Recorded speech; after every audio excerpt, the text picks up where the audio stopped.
بسم اللہ الرحمن الرحیم۔ اللہ کے پیارے نبی حضرت ابراہیم علیہ السلام کی تیسری بیوی کنتورہ سے ان کے بیٹے مدین پیدا ہوئے۔ مدین اپنے اہل و عیال کے ساتھ اپنے ستیلے بھائی حضرت اسماعیل علیہ السلام کے قریب ہی حجاز میں آباد ہو گئے، جہاں مدین کی آل اولاد کو بنی مدین یا اہل مدین کہہ کر پکارا جانے لگا۔ آہستہ آہستہ یہ ایک بہت بڑا قبیلہ بنتا گیا۔ یہ لوگ جب بہت زیادہ پھیل گئے تو انہوں نے اپنے علاقے کو دو حصوں میں بانٹ دیا۔ شہری علاقے کو مدین پکارنے لگے اور جبکہ دیہاتی علاقے کو ایکا کہا جانے لگا۔ انہی لوگوں کو قرآن میں اصحاب ایکا کے نام سے پکارا گیا ہے۔ ایکا کے لفظی معنی جھنڈ والے اور سرسبز و شاداب جھاڑیوں کے ہیں۔ یہاں میووں، پھلوں اور خوشبودار پھولوں کے اس قدر درخت تھے کہ اگر کوئی دور سے اس بستی کو دیکھتا تو یوں معلوم ہوتا جیسے یہ کوئی بستی نہیں بلکہ ایک خوبصورت سرسبز و شاداب درختوں کا جھنڈ ہے۔ اسی وجہ سے قرآن پاک میں اللہ نے ان کے لیے ایکا کا لفظ استعمال کیا، جبکہ امام ابن کثیر نے لکھا ہے کہ یہاں ایکا نام کا ایک درخت تھا جس کی اہل مدین پوجا کرنے لگ گئے تھے، جس کی وجہ سے ان کو اصحاب ایکا کہا گیا۔ بہرحال مقبول روایات یہی ہیں کہ اہل مدین اور اصحاب ایکا ایک ہی قبیلہ تھا، جو باپ کی نسبت کی وجہ سے مدین کہلایا اور زمینی اور جغرافیائی حیثیت سے اصحاب ایکا کے لقب سے مشہور ہوا۔ عرب کی مشہور شاہراہ جو کہ حجاز کے قافلوں کو شام، فلسطین، یمن اور مصر تک لے جاتی اور بحر کلزم کے مشرقی کنارے سے گزرتی تھی، قرآن میں اس کو امام مبین، کھلی اور صاف شاہراہ کہا گیا ہے۔ اہل مدین اسی شاہراہ پر بحر کلزم کے مشرقی کنارے پر آباد ہوئے تھے۔ اہل مدین بے حد خوشحال اور امیر تھے۔ دور دراز سے قافلے ان کی بستی میں آتے اور یہاں سے پھل، سبزیاں اور اناج وغیرہ لے جاتے۔ اور تو اور لوگ اس بستی کی خوبصورتی کو دیکھنے کے لیے بھی مدین تشریف لاتے۔ چونکہ یہ ایک بڑی شاہراہ پر تھے، اس لیے لوگ ہر طرف سے آنے والے تاجران ان کی بستی میں ضرور رکتے، جس کی وجہ سے اس بستی کے لوگ تجارتی کاروبار سے منسلک ہو کر بہت خوشحال ہو گئے تھے۔ اہل مدین یا اصحاب ایکا نے بھی قوم عاد، سمود اور قوم لوط کی طرح بتوں کی پوجا شروع کر دی تھی، بلکہ یہ لوگ اس لیے بھی مشہور ہوئے کہ ان لوگوں نے سب سے پہلے درخت کی پوجا شروع کی تھی۔ اس سے پہلے صرف بتوں کی پوجا کی جاتی تھی، لیکن ان لوگوں نے ایک نئی عبادت شروع کی جس میں ایکا نامی درخت کے آگے ہر 3 مہینے بعد ایک خوبصورت دوشیزہ کو ذبح کیا جاتا اور اس کے سارے اعضاء کو الگ الگ کر کے دفن کیا جاتا۔ ان لوگوں کا ماننا تھا کہ اگر ایکا درخت کو دوشیزہ کی قربانی نہ دی گئی تو ہمارے کاروبار ختم ہو جائیں گے۔ اس کے علاوہ یہ لوگ ناپ تول میں کمی کرتے تھے، اس کے لیے بھی انہوں نے خاص انتظام کر رکھا تھا۔ یہ لوگ اپنی بہنوں اور بیویوں کو اپنے کاروباری مراکز پر اوریاں لباس میں بٹھا دیتے اور جب کوئی تاجر آتا تو وہ شہوت کے ہاتھوں مجبور ہو کر ان لڑکیوں سے مصروف ہو جاتا، جس سے وہ ناپ تول میں خوب کمی کرتے اور اکثر تو وہ چیزیں ہی بدل ڈالتے تھے۔ پھر اللہ پاک نے ان کی طرف حضرت شعیب علیہ السلام کو مبعوث فرمایا۔ حضرت شعیب علیہ السلام کا تعلق بھی اہل مدین ہی سے تھا۔ ان کا شجرہ نسب کچھ یوں بیان ہوا ہے: حضرت شعیب بن سیفون بن ایفا بن ثابت بن مدین بن حضرت یعقوب علیہ السلام۔ قرآن کریم میں 11 جگہ پر حضرت شعیب علیہ السلام کا ذکر ہوا ہے۔ نبوت سے پہلے بھی حضرت شعیب اپنی قوم میں اپنی ایمانداری اور نیک نیتی پر مشہور تھے، اور نبوت ملتے ہی آپ علیہ السلام اپنی قوم کو تبلیغ شروع کر دی۔ حضرت شعیب کو نبی پاک حضرت محمد صلی اللہ علیہ وآلہ وسلم نے خطیب الانبیاء کا لقب دیا ہے، جس کی وجہ یہ تھی کہ جب حضرت شعیب تبلیغ کرتے تو لوگوں پر جیسے جادو ہو جاتا۔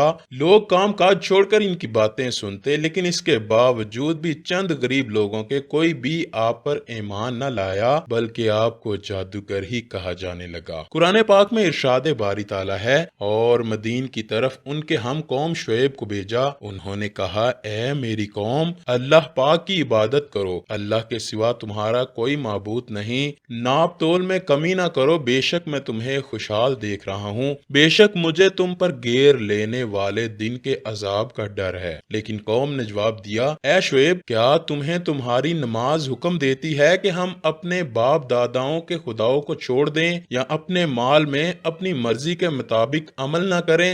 واہ بھائی، تم تو بڑے عقل مند نیک چلن ہو۔ جب کسی بھی طرح سے قوم اپنے گناہوں سے باز نہ آئی تو حضرت شعیب نے اپنی قوم کو پرانی قوموں پر آنے والے عذابوں سے اس طرح ڈرایا، اور اے میری قوم، میری مخالفت تم سے یہ نہ کروا دے کہ تم پر بھی اسی طرح کا عذاب آ پہنچے جو نوح کی قوم، ہود کی قوم یا صالح کی قوم پر آیا تھا، اور لوط کی قوم تو تم سے کوئی دور بھی نہیں۔ پوری قوم حضرت شعیب کے خلاف ہو گئی اور حضرت شعیب علیہ السلام کو دھمکی دی کہ یا تو تم ہمارے دین میں شامل ہو جاؤ ورنہ ہماری بستی سے نکل جاؤ۔ حضرت شعیب علیہ السلام سے لوگ کہنے لگے، اگر تیرا اتنا بڑا قبیلہ نہ ہوتا تو ہم دیکھتے کہ تو کس طرح ہمیں ہمارے دین سے ہٹاتا ہے، ہم تجھے سنگسار کر دیتے۔ حضرت شعیب علیہ السلام نے دیکھا کہ اب ان سے کوئی امید نہیں اور ان لوگوں کو میں ہر طرح سے سمجھا چکا ہوں، تو آخری فیصلہ سنا دیا، اے میری قوم، تم اپنے طریقے پر عمل کرتے رہو اور میں اپنے طریقے پر عمل کرتا رہوں گا۔ تھوڑے دنوں میں معلوم ہو جائے گا کہ کس پر رسوا کن عذاب آتا ہے، کون جھوٹا ہے کون سچا ہے۔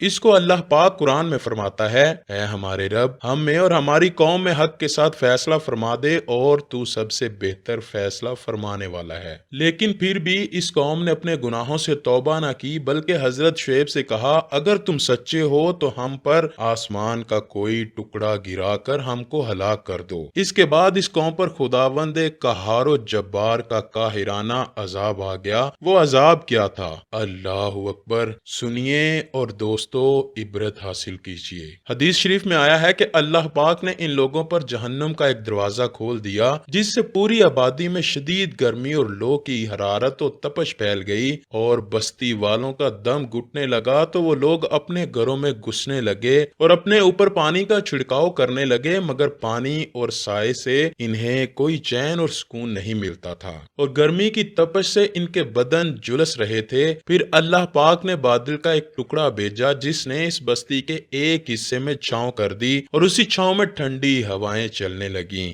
بس پھر سب بستی کے لوگ اپنے گھروں سے نکل کر اس بادل کے سائے میں آ گئے۔ جیسے ہی سب لوگ بادل کے نیچے آ گئے تو پہلے ایک زوردار چیخ آئی، پھر اللہ پاک نے آگ کے گولے برسائے اور ساتھ ہی زلزلہ بھی آ گیا۔ ایسے ایک ساتھ کئی عذاب اس سے پہلے کسی قوم پر نہ آئے تھے۔ حضرت شعیب علیہ السلام اور ان کے ماننے والے اس عذاب سے محفوظ رہے۔ قوم کی ہلاکت کے بعد حضرت شعیب شیون کے مغرب میں شبان نامی علاقے میں تشریف لے گئے۔ وہیں آپ کا انتقال ہوا اور آپ علیہ السلام کا مزار مبارک بھی شبام میں ہے۔ دوستو، درختوں کی پوجا اور ناپ تول میں کمی کی وجہ سے اللہ نے اہل مدین کو دردناک عذاب میں مبتلا کیا تھا، اور انتہائی افسوس کے ساتھ کہنا پڑ رہا ہے کہ آج ہم مسلمان بھی ناپ تول میں کمی جیسے گناہ کی دلدل میں پھنس چکے ہیں۔ ہر طرف چور بازاری گرم ہے۔ کیا آج ہم بھی اپنی لڑکیوں کو ماڈل بنا کر کاروبار نہیں کر رہے؟ اللہ پاک سے دعا ہے کہ وہ ہمیں ان سب برائیوں سے پاک کر دے، اور اے اللہ پاک، ہم پر وہ بوجھ نہ ڈال جس کو اٹھانے کی سکت ہم میں نہیں ہے۔ ہمارے رزق، مال اور اولاد میں برکت فرما دے۔ آپ سب سے التماس ہے کہ کمنٹ سیکشن میں آمین ضرور لکھیے گا۔ کیا جانے کس کی آمین کی برکت سے اللہ پاک ہمارے حال پہ بھی رحم فرما دے۔